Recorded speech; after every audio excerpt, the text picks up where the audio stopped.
नमस्कार, मैं हूं रत्ना और आप देख रहे हैं सी न्यूज़ भारत। रुक करेंगे उत्तर प्रदेश बुलेटिन की और बात होगी अंबेडकर नगर की, जहां मालीपुर रेलवे स्टेशन के पास स्थित शराब के ठेके के कारण एक बार फिर रेलवे सुरक्षा व्यवस्था पर सवाल खड़े हो गए हैं। साथ ही बात होगी बुलंदशहर की, जहां पुलिस ने साइबर अपराध के खिलाफ चलाए जा रहे अभियान के तहत 3 शातिर आरोपियों को गिरफ्तार किया है। तमाम खबरों पर विस्तार से चर्चा करेंगे बुलेटिन में। मालीपुर रेलवे स्टेशन के पास स्थित शराब के ठेके के कारण एक बार फिर रेलवे सुरक्षा व्यवस्था पर सवाल खड़े हो गए। दरअसल गंगा सज्जल एक्सप्रेस के सामने एक शराबी नशे की हालत में रेलवे ट्रैक पर जाकर सो गया। प्लेटफॉर्म पर खड़ी ट्रेन के लोको पायलट की नजर समय रहते उस पर पड़ गई, जिसके बाद ट्रेन को रोककर एक यात्री की मदद से शराबी को ट्रैक से हटाया गया। इस घटना के चलते ट्रेन करीब 10 से 15 मिनट तक बाधित रही और यात्रियों को परेशानी का सामना करना पड़ा। स्थानीय लोगों का आरोप है कि स्टेशन से सटे शराब के ठेके की वजह से आए दिन शराबी रेलवे ट्रैक और परिसर में पहुंच जाते हैं। लोगों ने प्रशासन और संबंधित विभागों पर लापरवाही का आरोप लगाते हुए ठेके को हटाने और सख्त कार्रवाई की मांग की है। फिलहाल रेलवे ने मामले की रिपोर्ट उच्च अधिकारियों को भेज दी है। अम्बेडकर नगर से सी न्यूज़ संवाददाता अजय की रिपोर्ट। बलरामपुर में सस्टेनेबल गैस्ट्रोनॉमी डे के अवसर पर राही टूरिस्ट बंगला के वीआईपी हॉल में 1 दिवसीय फूड फेस्टिवल और प्रदर्शनी का आयोजन किया गया, जिसका शुभारंभ पूर्व मंत्री और सदर विधायक पलटू राम, नगर पालिका अध्यक्ष धीरेन्द्र प्रताप सिंह ने किया। कार्यक्रम का उद्देश्य लोगों को पौष्टिक, जैविक और पर्यावरण अनुकूल खाद्य पदार्थों के प्रति जागरूक करना और स्थानीय उत्पादों को बढ़ावा देना था। फेस्टिवल में मिलेट्स, ऑर्गेनिक सब्जियां, सत्तू, लिट्टी चोखा समेत कई स्वास्थ्यवर्धक व्यंजनों और उत्पादों के स्टॉल लगाए गए। इस दौरान बड़ी संख्या में लोगों ने भाग लेकर स्थानीय और जैविक उत्पादों में रुचि दिखाई। विधायक पलटू राम ने कहा कि मोटे अनाज और पारंपरिक खान पान को अपनाना स्वास्थ्य, किसानों की आय और पर्यावरण संरक्षण के लिए बेहद जरूरी है।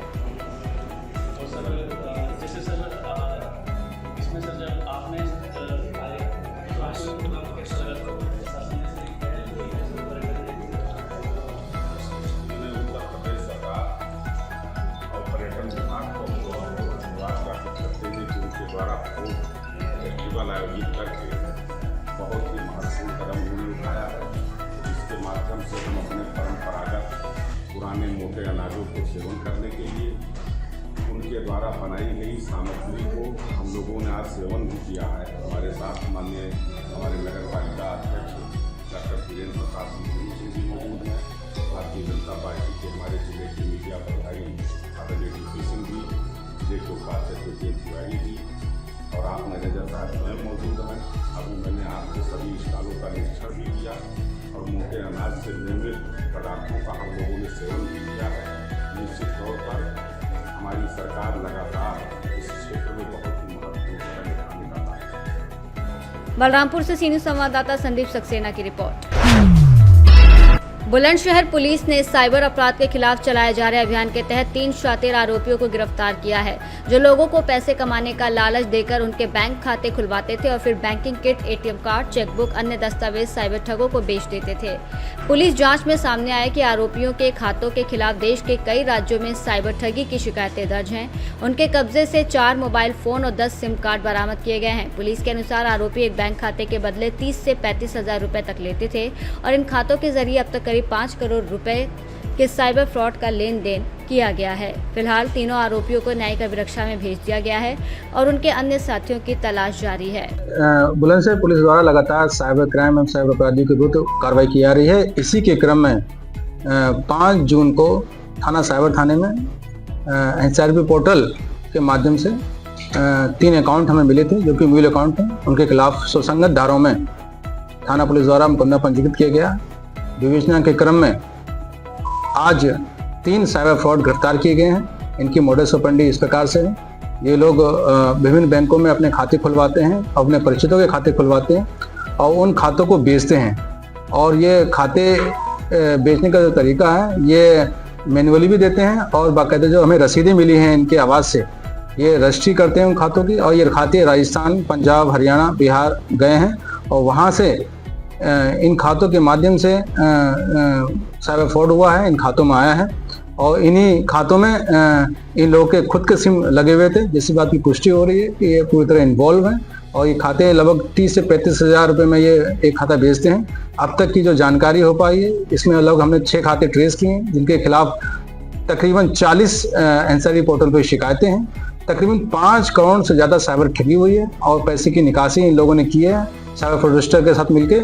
तकरीबन 15 लाख रुपया इसमें अभी होल्ड है। उन खातों को हमने फ्रीज कराया हुआ है। आगे की वैधानिक कार्रवाई प्रचलित है। ये 3 आरोपी पकड़े गए हैं, जिनके क्रमशः जो नाम हैं नितेश, श्रवण और गायत्री, ये तीनों बुलंदशहर के रहने वाले हैं। इसमें अन्य भी नाम जल्दी ही प्रकाश में आएंगे, उनकी भी गिरफ्तारी की जाएगी। क्या क्या चीज बरामद हुई है सर? अब तक इनसे 4 मोबाइल फोन, 10 सिम, 3 रसीद, 3 चेकबुक, 2 पासबुक, 8 ATM कार्ड और 1 वेलकम किट बरामद हुई है। और आगे भी और भी सामान बरामद होने की उम्मीद है। बाकी जो आरोपी पकड़े जाएंगे उनसे हम बरामद करेंगे। बुलंदशहर से सीनियर संवाददाता उमेश गुप्ता की रिपोर्ट। राजापुर क्षेत्र में अवैध बालू खनन और ओवरलोड परिवहन को लेकर एक बार फिर सवाल खड़े हो गए हैं। आरोप है कि घाट संख्या 3 तीरधुमाई गंगू में नदी की जलधारा के बीच पोकलैंड मशीनों से दिन रात बड़े पैमाने पर बालू खनन किया जा रहा है, जिससे एनजीटी के नियमों की खुलेआम अनदेखी हो रही है।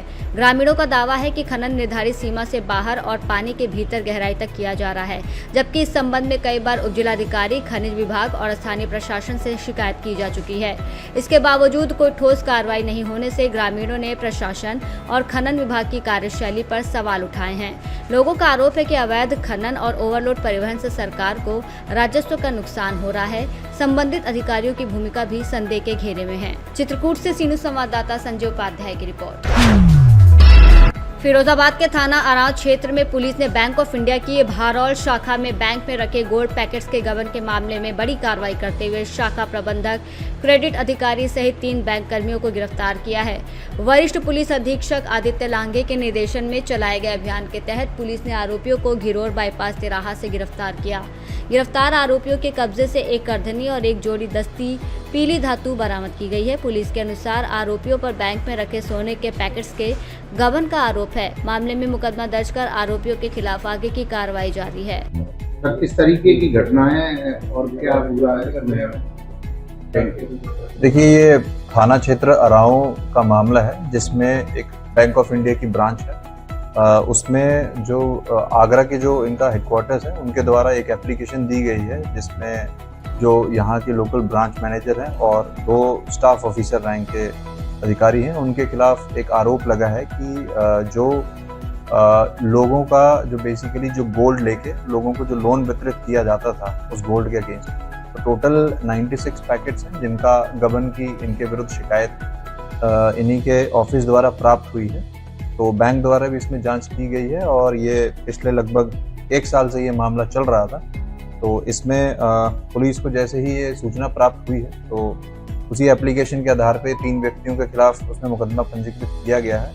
इसमें जो 96 पैकेट्स की कौन कौन सी डेट पे ये पैकेट आगे पीछे जहाँ पर भी गए हैं उसको ट्रेस किया जा रहा है। जो पूरी लिस्ट है बैंक से प्राप्त की जा रही है और 3 अभियुक्तों को पुलिस द्वारा हिरासत में इसमें ऑलरेडी लिया जा चुका है।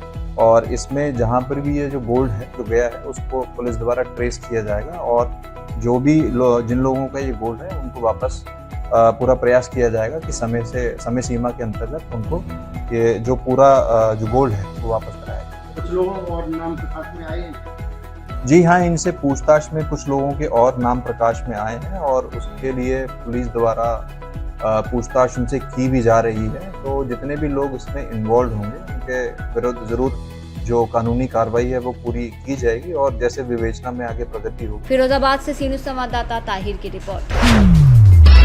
कासगंज जनपद के सदर कोतवाली क्षेत्र स्थित ग्राम किलौनी रफातपुर में 4 दिन पहले विकास यादव के घर में रहस्यमयी परिस्थितियों में लाखों रुपए की चोरी की घटना सामने आई है। पीड़ित के अनुसार चोर घर से करीब 10 लाख रुपए नकद और कीमती आभूषण लेकर फरार हो गए। पीड़ित का आरोप है कि घटना की सूचना और तहरीर देने के बावजूद सदर कोतवाली पुलिस ने अब तक कोई प्रभावी कार्रवाई नहीं की। कार्रवाई न होने से नाराज पीड़ित ने सैकड़ों ग्रामीणों के साथ पुलिस अधीक्षक ओम प्रकाश सिंह से मुलाकात कर न्याय की गुहार लगाई। इस दौरान पुलिस अधीक्षक ने मामले में जांच कर उचित कार्रवाई का आश्वासन दिया है। आप लोग जो एसपी ऑफिस आए हैं, क्या है पूरा मामला? 14 तारीख को रात को चोरी हुई है। 14 तारीख को 12 से 1 बजे के बीच चोरी हुई है और उसके बाद हमने एप्लीकेशन दी है इधर कोतवाली में। वहाँ से कोई अभी सुनवाई नहीं हुई है और कुछ इन्वेस्टिगेट नहीं हो रहा है, प्रोसेस चल रहा है। तो हमने यहाँ आके बताया जो भी प्रॉब्लम है हमको उसका सॉल्यूशन दिया जाएगा। तो बोला है सर ने कि सॉल्यूशन मिलेगा, आप जाइए। और जो सस्पेक्टेड पर्सन है उसको मतलब मैंने बोला है तो 4-5 दिन पहले, तो उसने अभी फ़ोन किया है। 5 दिन से उसका फ़ोन स्विच ऑफ मोड में जा रहा था। तो जब उसको पता चला है कि ये लोग SP ऑफिस जा रहे हैं तो उसने फ़ोन किया 2 घंटे पहले, बोल रहा है कि मैं 2 घंटे में आ रहा हूँ, जिसका नाम है जी। ये हाँ, उसमें ज्वेलरी चोरी हुई है हमारी और 10 लाख कैश है। कासगंज से सीनियर संवाददाता मानपाल यादव की रिपोर्ट। कौशाम्बी के मंझनपुर कलेक्ट्रेट परिसर में राष्ट्रीय शैक्षिक महासंघ के बैनर तले शिक्षकों ने सेवा सुरक्षा और अपने अधिकारों की मांग को लेकर प्रदर्शन किया। शिक्षकों ने TT नियमों के रेस्ट्रिक्टिव प्रभाव पर पुनर्विचार की मांग उठाते हुए कहा कि सुप्रीम कोर्ट के फैसले के बाद शिक्षकों में चिंता और असुरक्षा का माहौल है। प्रदर्शन के बाद शिक्षकों ने प्रधानमंत्री को संबोधित ज्ञापन SDM को सौंपकर मामले में हस्तक्षेप करने और शिक्षकों के हितों की रक्षा सुनिश्चित करने की मांग की है।